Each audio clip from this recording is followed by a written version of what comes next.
सांसद जिलाधिकारी के नाते से अनुरोध करता हूँ दारादत्ती भाई साहब और गणपाल सिंह जी साहब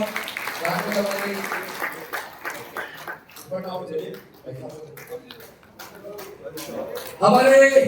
सभी मंडल अध्यक्षों में से निवेदन करता हूँ अमृत जी, महेश जी, सुनील जी, कमलेश जी और मोहन जी, मुकेश जी नहीं है तो मैं निवेदन कर रहा हूँ मुकेश जी सभी मंडल अध्यक्षों को निवेदन करता हूँ मैं माननीय गजेंद्र सिंह जी शेखावत के सम्मान के लिए निवेदन कर रहा हूँ भारतीय जनता पार्टी के शहर के जिलाध्यक्ष श्रीमान गणपाल सिंह जी साहब राठौड़, मंत्री और पर्यटन मंत्री परिषद गजेंद्र सिंह जी शेखावत साहब मंच पर विराजमान हमारे राज्यसभा के सांसद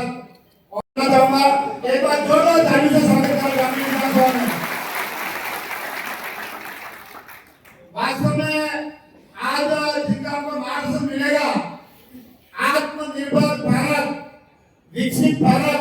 जिसके बारे में विस्तार रूप से और भाई साहब का बड़ा बड़ा स्वागत है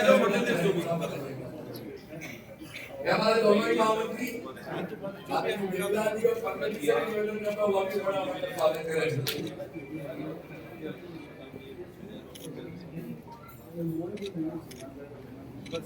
भाई अपने अंदर से क्या चाहिए बाकी टेढ़े हम तो बनी नहीं थी आज भाई शिवराज सिंह ने भाई साहब का जन्मदिन है इसलिए एक बार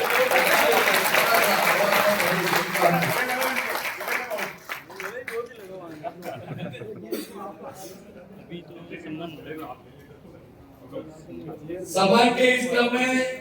निवेदन कर रहा हूँ भारतीय जनता पार्टी के शहर के जिलाध्यक्ष गणपाल सिंह राठौड़ के सम्मान के लिए आपने सबका कर दिया हमारे देखिए ये सहज स्वाभाविक प्रक्रिया है लेकिन मैं आप लोगों के संज्ञान के लिए इसको इस दृष्टिकोण से देखता हूँ। पहले भी हुआ था, विजय रूपाणी जी की पूरी कैबिनेट मुख्यमंत्री सहित बदली थी, अभी भी लगभग 3-4 को छोड़ करके 5 लोगों को छोड़ करके बाकी सारे लोग नए मंत्री बना दिए गए। मैं सिर्फ आपसे एक प्रश्न करना चाहता हूँ आपके दर्शकों के संज्ञान के लिए, एक भी विरोध का स्वर कहीं भी नहीं सुनाई दिया।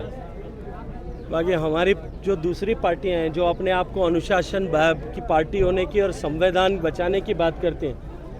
वहाँ जब टिकट डिक्लेयर होता है तब किस तरह के वीडियो आप सबके सामने आते हैं और दर्शकों के सामने आते हैं। लोकतंत्र के इस देश में लोगों का शर्म के साथ सिर झुक जाता है। ये बदलाव की प्रक्रिया है, सहज रूप से इसे लेना चाहिए और मुझे लगता है कि ये बदलाव का क्रम जो है निरंतर बना रहना चाहिए। उदयपुर ग्रामीण विधानसभा सम्मेलन के अंदर मैं उदयपुर शहर जिला की ओर से हार्दिक स्वागत अभिनंदन करता हूँ। हमारे बीच कार्यक्रम के सम्मानित मुख्य अतिथि माननीय श्रीमान गजेंद्र सिंह जी शेखावत।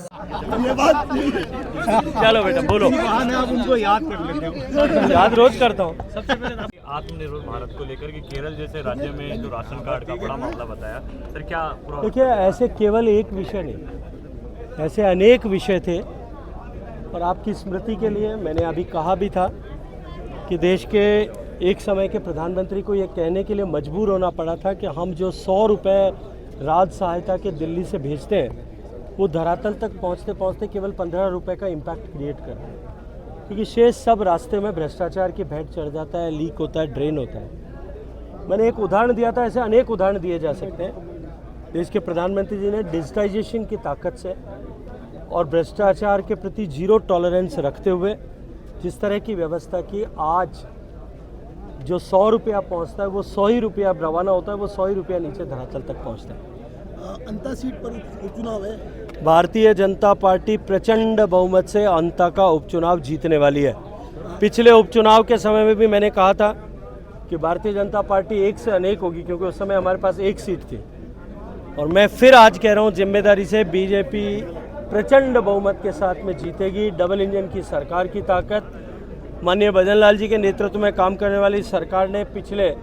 लगभग 22 महीने में जिस तरह से लोक हितार्थ जन हितार्थ निर्णय किए हैं, लोक कल्याणकारी नीतियों पर काम किया है, जनता भारतीय जनता पार्टी की इस डबल इंजन की सरकार को और अधिक ताकत देने का मानस बना चुकी है। टिकट मिलने के बाद कैबिनेट बदली है पूरी, आपने भी देखी राजस्थान से कोई नेता क्योंकि मुझे लगता है कि स्टार प्रचारक सिर्फ मात्र इतना फर्क होता है कि उनकी हवाई यात्रा का खर्च जो है वो कैंडिडेट के खाते में नहीं जाता, पार्टी के खाते में जाता। इसके अतिरिक्त कोई फर्क नहीं होता। राजस्थान के कम से कम भी 40 नेता अलग अलग विधानसभाओं में या लोकसभाओं में यथास्तर बिहार के चुनाव के रण में भारतीय जनता पार्टी की विजयश्री सुनिश्चित हो, इसके लिए पूरी ताकत से काम कर रहे हैं। मैं खुद भी कल बिहार से आया। अभियान उदयपुर ग्रामीण विधानसभा सम्मेलन के अंदर मैं उदयपुर शहर जिला की ओर से हार्दिक स्वागत अभिनंदन करता हूँ।